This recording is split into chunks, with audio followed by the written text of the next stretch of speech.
Bueno, siguiendo acá con el video, entonces pasamos a lo siguiente.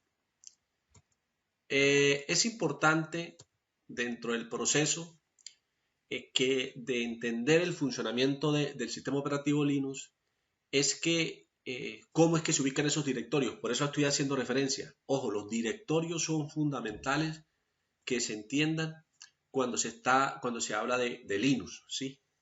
Cada uno de los directorios tiene una funcionalidad y se utilizan para ciertas cosas. Entonces, el día de mañana, si muchos de ustedes deciden, por ejemplo, hacer una aplicación y montársela a un kernel de Linux, pues sepan cómo lo deben hacer. El directorio variable var dice algunos archivos cambian con frecuencia. Estos incluyen correo electrónico, entrante y saliente, load del sistema, sitio web y site, archivo FTP, entre otros. Archivos y directorios con contenido variables suelen recopilarse en el directorio var. Al colocar dichos archivos aquí hace más fácil asignarles espacio y proteger los archivos más estables que se encuentran en alguna otra parte del sistema. Entonces, ¿qué es un archivo?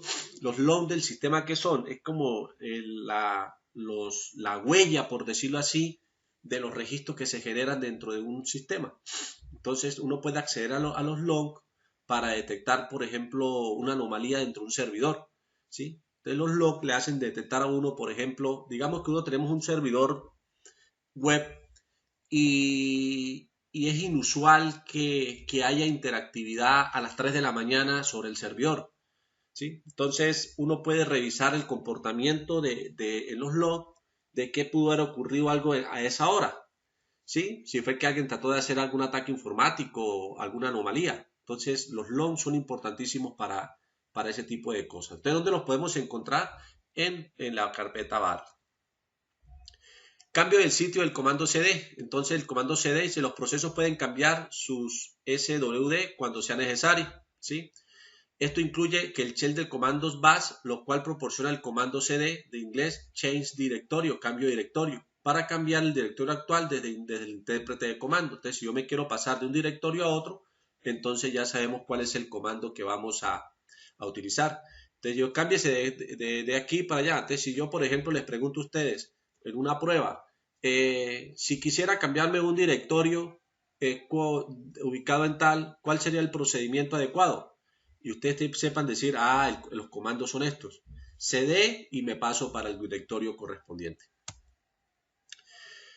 Nombre de directorios especiales, el punto actual directorio de trabajo, dos puntos directorio padre, el abicolilla, el directorio home del usuario, el guión, el interior directorio de trabajo y el slash, el directorio raíz, que normalmente como estamos trabajando en root aparece root slash. Creación de directorios. Entonces con el comando mkdir vamos a crear directorios. Entonces uno normalmente, ojo, cuando creamos un directorio hay que tener en cuenta que yo puedo asignarle permisos a ese directorio. Entonces, por ejemplo, yo le puedo decir a ese directorio qué permisos puede tener, solamente lectura, escritura, etcétera, ¿sí? Entonces aquí tenemos el comando que se utiliza para crear un directorio. O con este porque este es el ejercicio que quiero que me haga. Vamos a hacer una estructura de directorios utilizando el comando mkdir. Borrar directorios es rmedir. Entonces, ya yo tengo un directorio y lo quiero borrar, entonces ya sabemos cómo lo podemos hacer. Entonces, que yo quiero eliminar un directorio a través de comandos, entonces de esta forma lo podemos hacer. Saber el tamaño de un archivo, ¿sí? Saber la cantidad de memoria que ocupa en bytes, entonces lo podemos saber, los espacios que ocupa el archivo, el directorio, etcétera.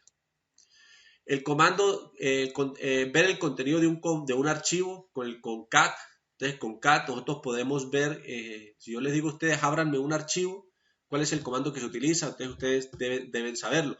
Por eso les coloqué en la página, ojo, los 48 comandos prácticos que todos ingenieros de sistema deben saber sobre Linux. Entonces, para ahí se los coloqué en el WhatsApp para que lo revisemos.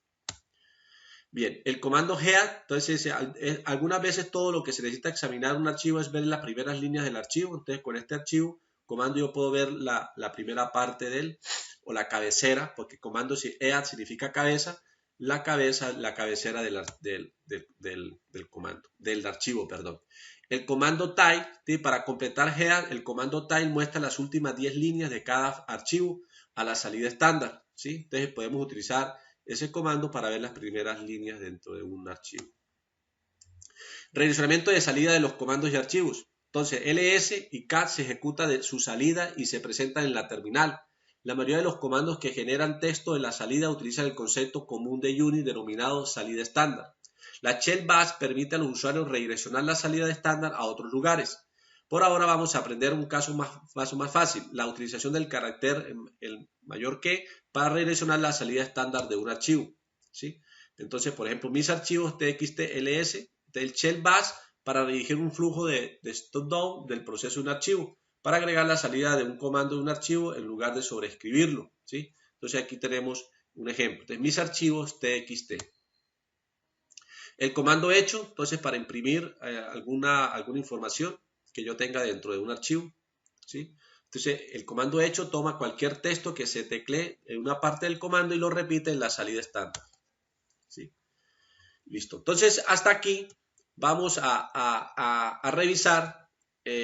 Por aquí, bueno, aquí está un ejemplo de cómo es el proceso de redireccionamiento, ¿sí? Aquí tenemos esto. Direccionarlo standing, storing, standard y el bash, ¿sí? Entonces, sintaxis. Entonces, aquí se explica cómo se debe hacer ese proceso. Entonces, vamos ahora a revisar, ¿sí? Ya dejamos hasta acá, cómo nosotros podemos a través de comandos crear toda una estructura de archivos para almacenamiento de carpetas y archivos, ¿sí? Entonces, ese es hasta acá, es la clase del día de hoy. Vamos entonces a plantear ese ejercicio que cada uno lo va a hacer con su máquina virtual, lo va a desarrollar y me va a generar un PDF, un instructivo de cómo hizo paso a paso el ejercicio. ¿Listo? ¿Sí? Entonces, hasta acá paramos y estamos pendientes para la clase de mañana.